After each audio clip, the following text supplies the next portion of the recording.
It's the spooky season. The time where trying to scare your neighbor's kids off your lawn is totally justified. I've always enjoyed Halloween more than any other holiday. Christmas is more about the warm, cozy feeling to me.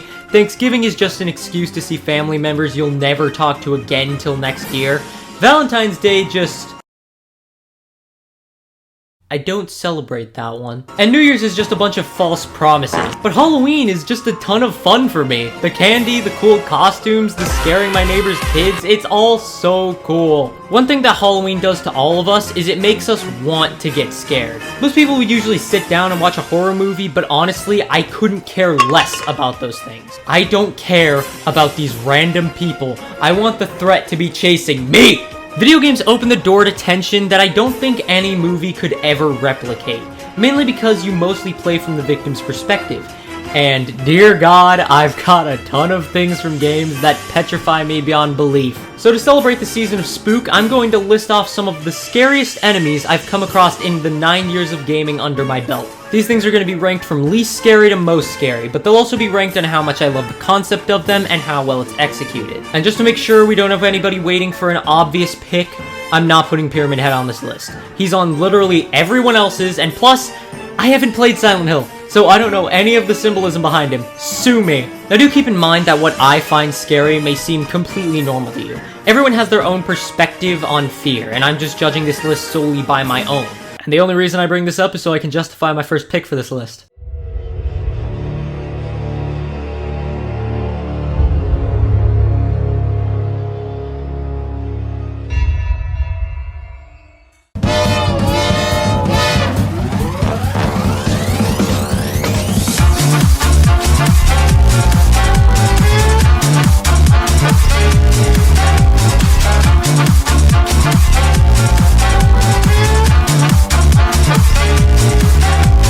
Now I know you're all probably scratching your heads at this one. Cuphead is a game about cheery, bouncy, old-fashioned cartoons, so how can I possibly be scared of anything from this game? Well, if you know me, then you know that I have a deep infatuation with old cartoons. I love the looks, the jokes, the characters, and the way they take advantage of the medium of animation. So when Cuphead was released, I was more than excited to start playing it, and it quickly became my favorite game of 2017.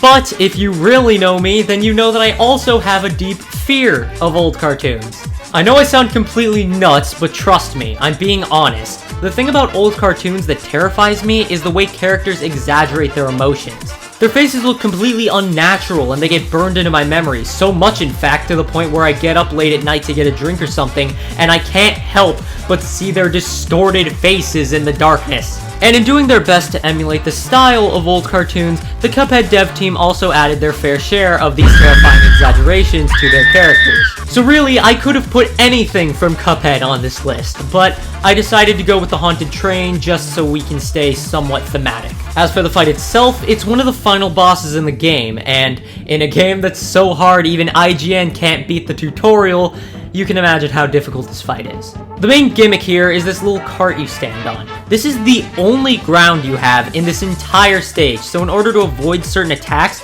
you need to parry the lever on either side of the cart to make it move. This is already difficult enough to get the hang of at first, but there are also enemies that try to drop stuff on the levers and make the cart move themselves. So you need to kill them before they do that, or parry the object before it hits the lever. It's a really cool idea and adds another thing to pay attention to rather than just the boss itself.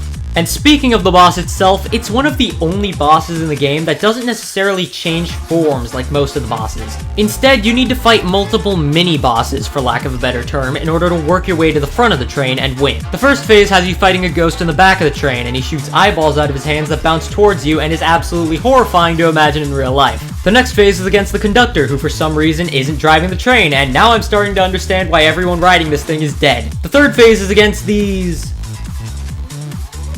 I don't know what these are, but they puke lightning and their faces melt, so they creep me out regardless. And the final phase is against the train itself, which leaves all the other passengers behind. Yup, this is getting a lot clearer now. The train is actually completely invulnerable to your attacks until you parry its tail, opening its heart, which all trains have. It's a nice little challenge before going into the final few battles of the game. Now, I completely understand if you feel a little bit overwhelmed with the list starting off like this, but I promise that from this point onward, all of the other picks are 10 times more terrifying.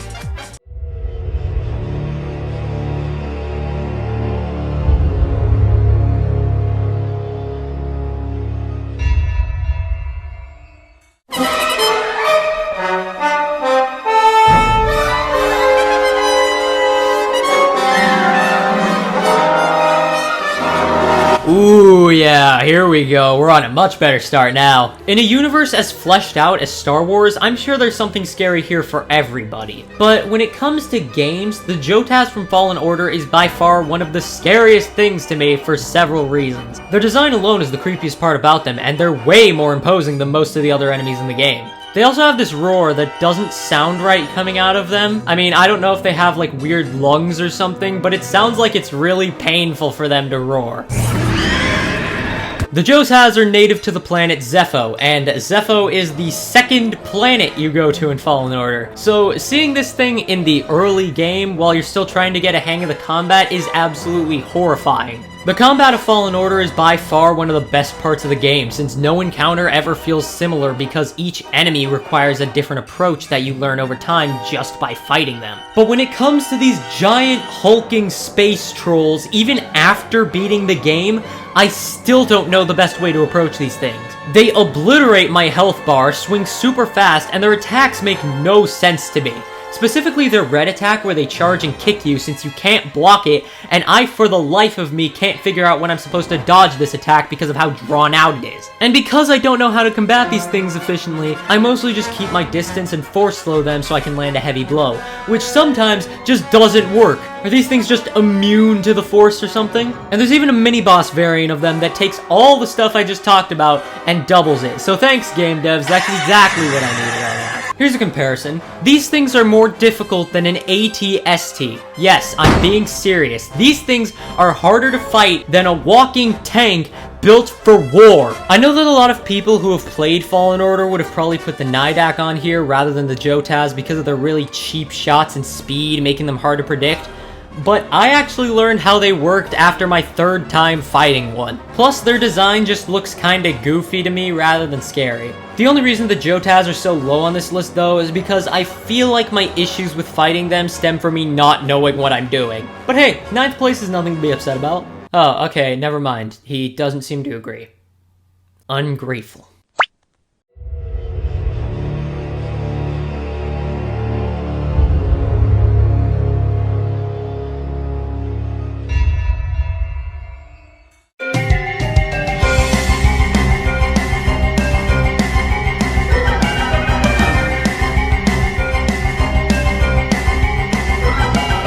Honestly, I think I went into Pumpkin Jack with the completely wrong mindset. Because for a game that came out in October of last year, with a story about the devil resurrecting the greatest criminal ever to take over the world for him, a lot of the enemies aren't really scary as much as they are just weird. And the same goes for the bosses. They could have chosen any of the 7 deadly sins to be a boss, and they chose gluttony. It's very clear that this game wanted to go a more comedic and lighthearted route rather than an overtly scary one. So when I eventually did get a scary boss, I was so freaking happy. Now I will admit, most of the scariness of the Mind Spirit comes from how unexpectedly difficult the fight is. It's not hard, mind you, but I need to make it clear that this is the second boss in the game. And considering that this was what came before it, you can imagine how unprepared I felt when seeing the amount of stuff he throws at you. And he's not always nice about the speed of his attacks or the amount he throws all at once. Anyways, talking about the spirit outside the fight, he definitely has one of the coolest designs out of all the other bosses in the game, maybe barring the wizard. But he is a pretty lackluster character in every other aspect. He's one of the only bosses that interact with you before fighting them, and where with the other ones it's used to build up their character and how much of a threat they are to you, this guy just tells you to go away, you don't go away, and then he just leaves. For such a cool design and fight, I feel like just a little bit more character development would have helped this guy be the best boss in the entire game. But instead, you have a great boss that gets dragged down by also being one of the most forgettable and uninteresting characters in the entire game. I mean, at least he's better than Door. This guy's an absolute joke and is one of the worst bosses I've ever experienced ever. Plus, his name's Door. That's just a dumb name.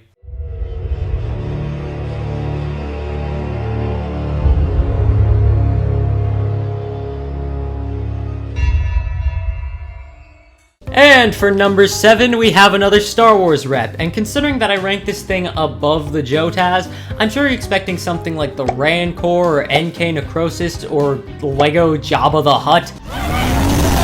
But no, none of those made this list at all, so you can only imagine the sheer horror that I'm hiding from you. I can explain.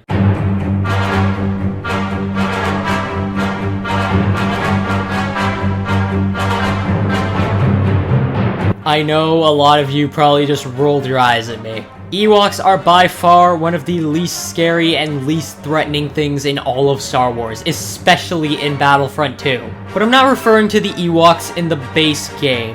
I'm talking about the Ewoks in the game mode Ewok Hunt. If you don't know what this mode is, the entire concept is that a small group of stormtroopers are stranded on Endor at night and need to wait for a transport ship to come and save them. But the Ewoks aim to wipe them all out before that happens. And let me tell you, playing as a stormtrooper in this game mode is way more terrifying than it seems, and turns this casual third-person shooter into a horrifyingly tense first-person survival horror game. The biggest thing that ups the scare factor in this game mode is your gun, which has a mounted flashlight on it. And this thing's battery is so pathetic that it completely runs out after about 20 or 30 seconds of using it. Thankfully, it doesn't stay off forever since it recharges whenever it's off, but having a limited light source in this dark forest is absolutely terrifying, since at any moment an Ewok can jump out and kill you when your light is out. There are heavy guns that you can get which have an infinite flashlight and a fire grenade, but not only is there a limited amount of them, but they're also hidden deep in the forest, you know, where the Ewoks are. And the Ewoks are already scary enough that they're controlled by people and not an AI that you can exploit, but they also have all of their abilities from the normal game modes. Their first ability is a jar of fireflies that they can throw at you, which slowly chip away your health bar, which completely disorients you since you're not only trying to run away from them, but you're also trying to find out where they came from so you can get a general idea of where the Ewoks are. Their second ability lets them see recently left behind footprints, and if they're close enough, just see the stormtroopers through the walls, while also being able to tell which ones have heavy weapons and which ones don't. And their final ability is by far the scariest: the horn.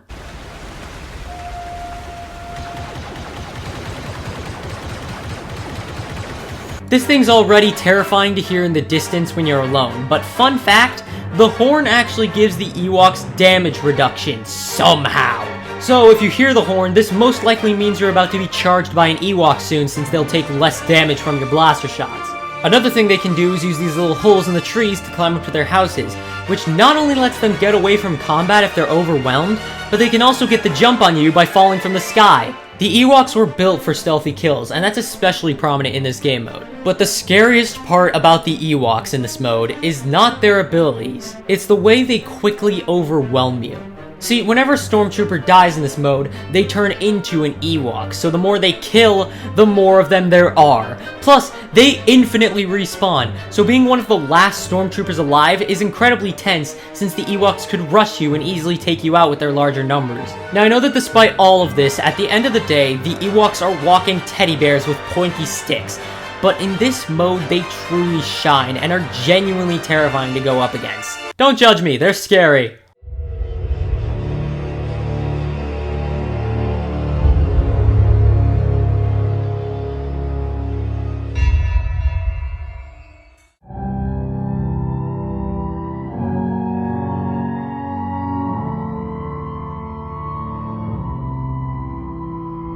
Yep, here's one I'm pretty sure people saw coming. I've gotten so obsessed with the SCP Foundation recently, and I've been reading a lot on the wiki in my free time. But after going through about 600 of these things, I have no idea why SCP-173 is the most iconic one out of all of them. I guess it's mainly for its cool gameplay concept where you need to constantly look at it, because if you turn your back to this thing for even a second, you're dead. People love this concept so much that other indie horror games would try to replicate this formula. But outside of that, I never really understood what made him so scary. He's a stoned Mr. Peanut impersonator with a bunch of spray paint on his face and a big black bum. How am I supposed to take this thing seriously? But his redesign in SCP Unity is one of the creepiest designs for a monster I've ever seen. Its weird proportions, the disconnected arm, those legs. It looks like a disfigured mannequin. What happened here? Now, even though I don't understand why SCP-173 is so famous, I do understand why it's so dangerous. This thing is the most likely to kill you in this entire game. Just knowing that this thing is walking around the facility while you are is horrifying. Not made any better by the fact that you play as a member of the D class who are used to experiment with the SCPs. So basically you're walking around with a target on your back for the entire game. The way the game starts with you right outside 173's containment room with a dead guard near you is a fantastic way to introduce the threat of 173. When I walked in the room and saw its cell wide open with nothing inside, I was immediately put on edge.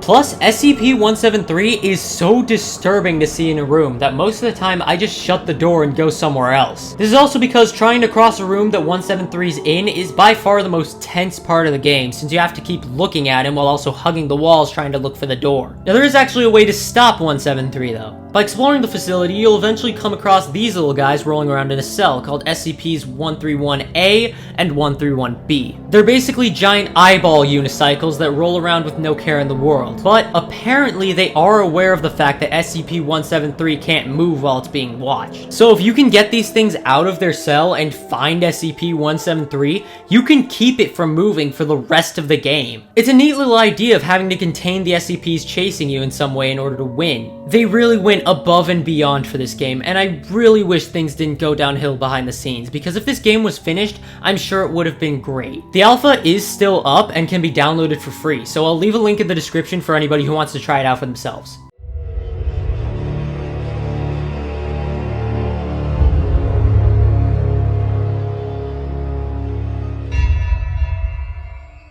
Well, Spooky, I've gotta say, you're really excessive when it comes to building a mansion. The 1,000 rooms thing I can look past, I suppose, but you've really been pushing it with some of these rooms. I mean, a temple, a psych ward, outside, 2 laboratories, a fast food restaurant. Why do you need all this here? But okay, maybe. Just maybe you have a good reason for having all of these things in one building. But where I draw the line is when you decided to add a mansion into the already existing mansion. What kind of mansionception BS are you trying to pull here?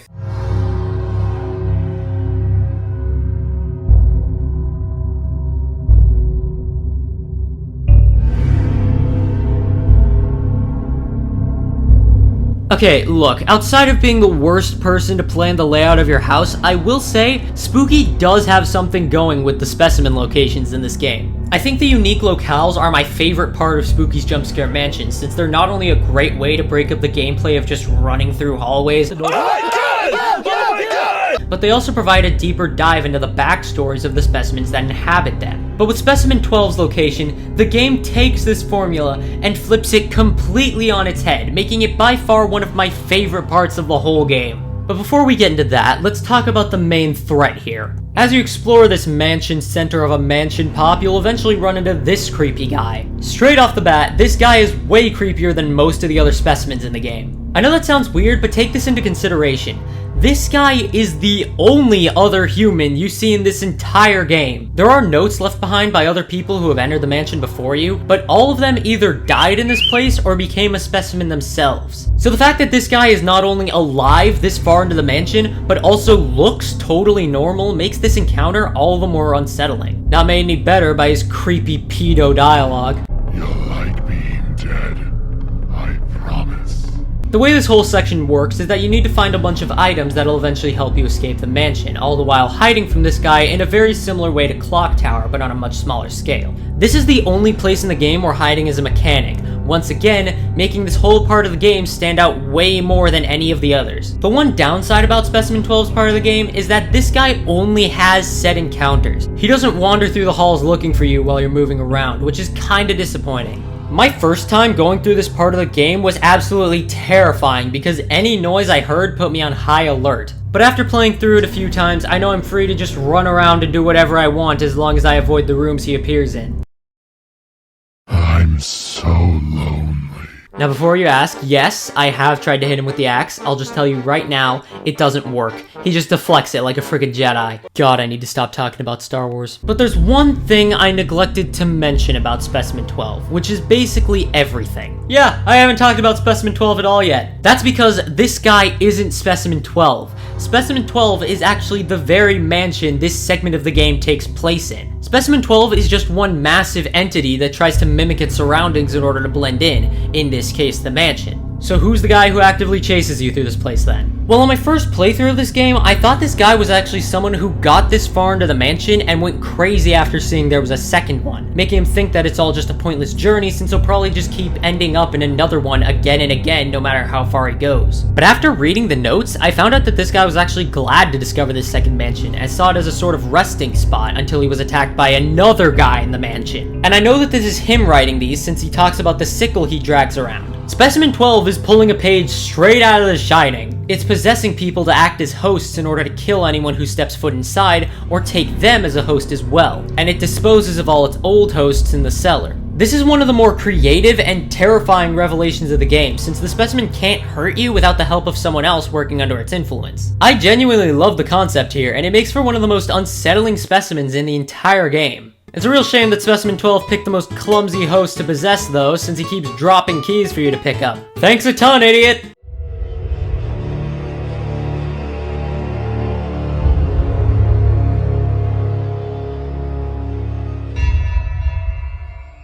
Fun fact, 3D platformers are my favorite genre of any video game. I love how creative and charming they are, and they're always fun to jump around in and explore. And one of my favorite recent entries of this genre is without a doubt A Hat in Time. I love this game so much. I love the powers, I love the locations, I love the characters, I love the everything. It's just so bright and peppy, and it makes every moment of this game a joy to play through. Wait, why am I talking about this game in a video about scary stuff?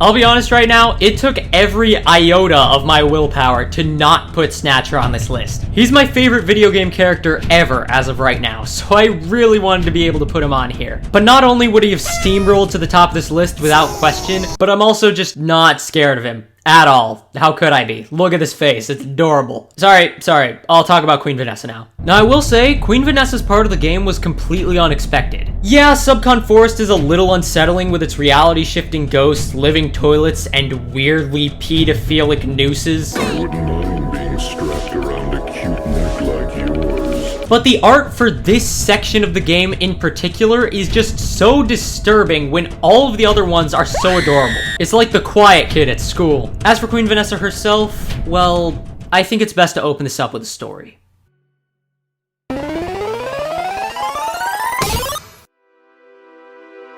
Once upon a time, there was a beautiful princess and a handsome prince who were deeply in love.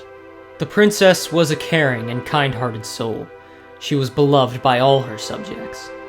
Until one day, she stumbled upon the prince in the presence of another woman. The princess was heartbroken by this event. However, this had all been a huge misunderstanding, and the prince rushed after her to tell her what was really happening. But the princess was angry and bitter. She believed what she saw, and in order to have the prince all to herself, she had him locked up in the dungeon. For, Nope! I can't do this anymore!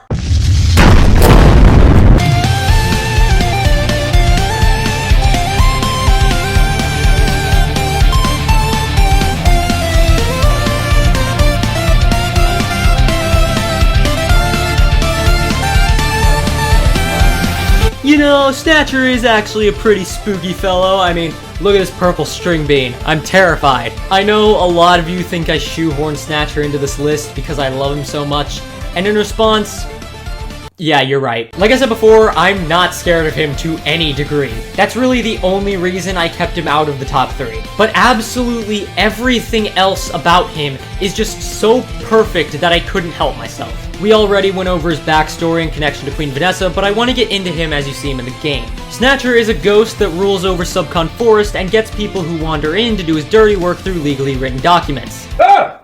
Good God! And I really just want to talk about his voice. It is absolutely perfect. And guess who else just became obsolete?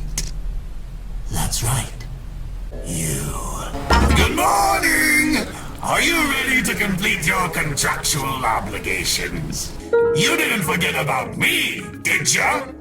Don't tell me you forgot about me. And Snatcher isn't even that bad a guy. I mean, he steals mail just to give it to his minions so they feel cared for. That's adorable. And then we have the boss fight. And I'm just gonna say this bluntly, nothing else in this game compares to how good this fight is. To start off, Snatcher steals your hats at the beginning of the fight, so you have 0 special abilities to work with and have to beat this fight solely with your mastery over Hackid's agility. Second, Snatcher cannot be hit for the entirety of the first phase. This is because most of the bosses in A Hat in Time, barring 2 of them, turn blue when you have the chance to hit them. But Snatcher is just so omnipresent that I guess he can just say, nah, I'm good. So it's basically just an endurance race with Snatcher in full control of the fight. And since you can't do anything about it, Snatcher takes some time in the fight just to mess around with you instead of taking the fight seriously. And there's another thing he does that isn't even an attack, he just turns into a bunch of clones of you and starts bullying you. How can you not love this guy? Joking aside though, he has these massive blasts that he can try and hit you with, as well as his minions running around in a circle. This fight is based solely around momentum, and it wants you to constantly be moving, all the time. Eventually, you can grab one of his potions and throw it at him, turning him blue for the remainder of the fight. Don't look at me like that, it definitely counts. Realizing now that you have the power to rip his eyes out and shove them down his throat, Snatcher goes all out, using much faster and more aggressive attacks. It's all incredibly fun, and it's topped off with one of the best, if not the best song in the game. Do you understand now why Snatcher is the best thing since sliced bread? I just can't get enough of this beautiful car dealership inflatable. Is there anything bad about Snatcher? No. But once again, I just can't let something I'm not scared of top a list like this. I'm sorry, Snatcher. You're still my favorite. And hey, normal Snatcher might not be scary, but the modding community made Pants Snatcher, and he's the scariest thing I've ever seen in my life.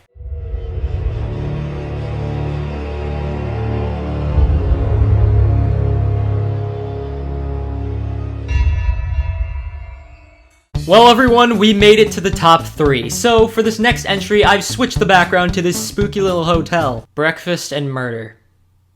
Yeah, real subtle, guys. Really? We're gonna do this dumb indie horror trope? Why do all of these games think that cardboard is so scary? Because it's not. I'm already really disappointed with this entry so far. Never mind, not disappointing at all.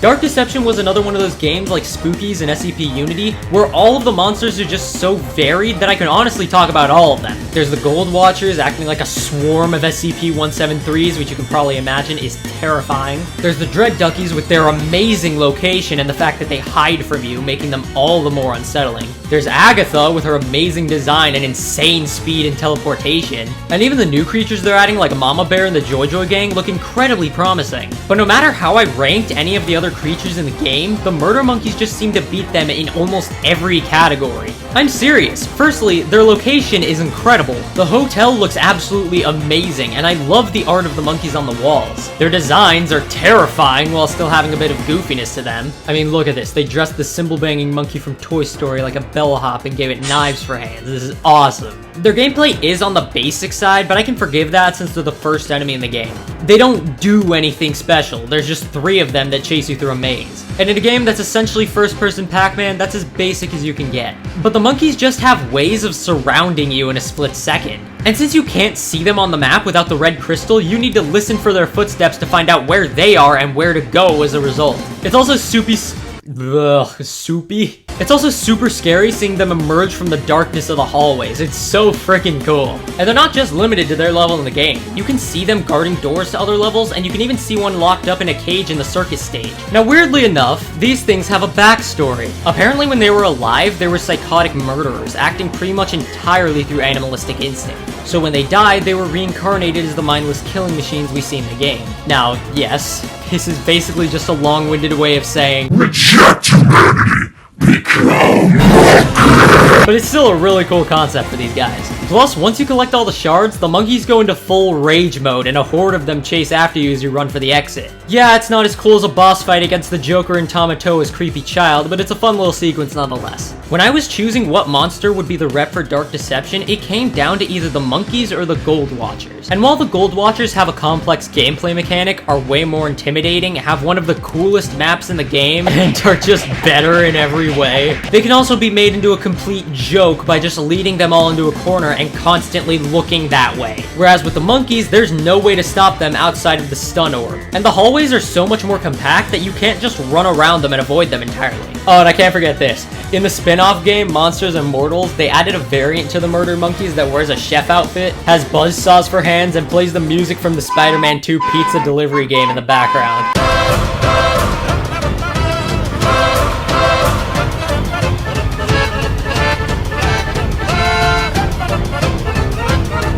Now, obviously, while I do think these things are an amazingly terrifying enemy, their customer service was downright disgraceful. Sorry, but I'm giving you guys 1 star. Farewell. Hello there. You can't escape me!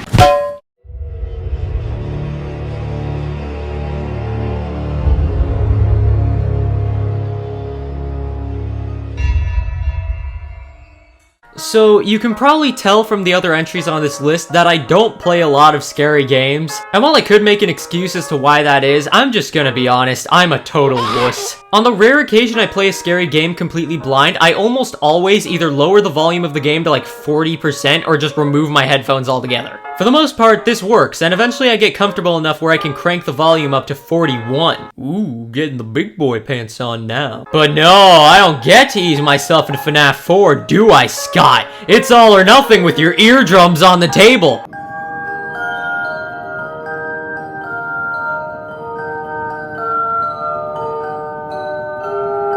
Now, I will say this, I am not afraid of the FNAF animatronics. The vast majority are either way too plain for me to be scared of, or way too over the top to the point of being silly. But somehow, the Nightmare animatronics are the only ones that actually unnerve me, and I think this is because of 2 factors that make FNAF 4 unique from all the other games. Firstly, instead of taking place in a restaurant or horror attraction like the other games, this game takes place in a normal house in the middle of the night, and it's really jarring to see these massive robots standing in the hallways. And since this game takes place in a house, you don't have any cameras to help you to keep an eye on the animatronics. So in order to figure out where they are, you need to hop off your bed and actively look for them and watch as they stare into your soul. Each animatronic, except for Nightmare Fredbear, have a set location they appear in. Bonnie and Chica appear in the hallways, Foxy hides in the closet, and Freddy sends his triplets to your bed. So you've got threats all over the place that you need to focus on. And this leads to the second reason why they're so scary to me. The audio cues. I briefly mentioned this earlier, but I hate the fact that this game uses audio cues so much. Since you have to get up and look around for the animatronics, the only way to figure out which one is coming and from where is by listening for very specific sounds. And because they're so specific, you need to crank your volume up in order to make out what sound you're hearing in order to know where to go and what to do. And this makes every second of the game a complete nightmare, since failing results in your ears being blown out by a jump scare. And all of this is only amplified in Help Wanted, but I won't get too deep into that. Just know it's one of the most immersive VR games I've ever played, and I'm way too scared to do anything in it because I'm far too young to be having a heart attack yet. There isn't really much else to say for this entry, honestly. I mean, I'm not gonna get into the symbolism of the Nightmare animatronics or anything because frankly, a ton of stuff surrounding FNAF 4 is incredibly foggy and nobody can seem to come up with a very solid conclusion as to what it all means. The only thing that's incredibly evident and worth mentioning is that these things are hallucinations caused by your character's traumatic past with Freddy's as a whole, stemming mostly from the constant torment of his older brother and seeing people being put into animatronic suits. And since they're a child, their imagination is going into overdrive and contorting these friendly mascots into horrific creatures. And it's kinda sad because Freddy's was obviously a brand that they once loved as shown by their plushies of all the characters. But then he got munched and died.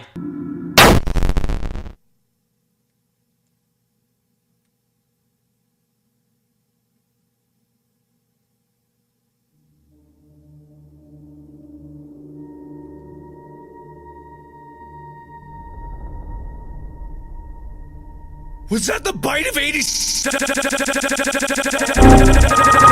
that the bite of 80?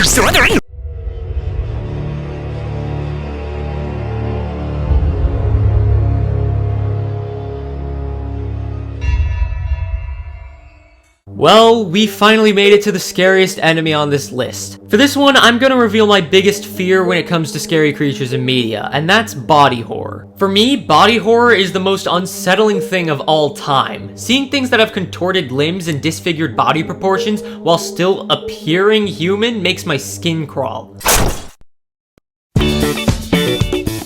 And if there's one series that I think nails this, it's Little Nightmares. These games are no stranger to body horror. They've been stretching limbs and disfiguring faces since day one. It's what they're good at. But I never expected them to take it this far. She's stalking, she's stalking. Look at this, dude. What the?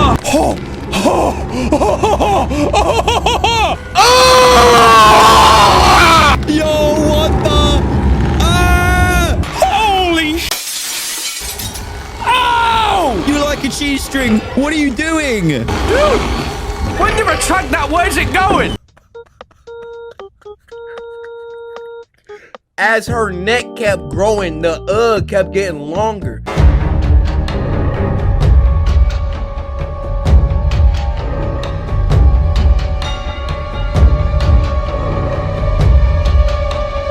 I could go on for days about why I love the teacher segment of the game so much. Schools are a very typical place for a horror game to take place in. Right next to hospitals and haunted mansions, I'd say they're in the top 3 at least. But what makes this so unique from other horror games is that this school isn't abandoned. Not only are there people here, but there are classes going on as you traverse the building. I personally think this works in favor of the creepiness because you really feel like you just stumbled into this place when you shouldn't be there. The students aren't that big of an issue and are 100% nowhere near as scary or threatening as the teacher herself. Even without her disgusting neck, she already gives off a sinister feeling whenever she's on screen. Her facial expression pretty much never changes from this inhuman grin, and the way she walks around seems so stiff and unnatural, and it's really uncomfortable to watch. And even when she isn't on screen, there are some disturbing revelations as you explore the school. Bad students being chained up, booby traps around toys, and even implications that she locks students in the walls as a form of punishment. The students are introduced as troublemakers, and this becomes even more evident in the cafeteria.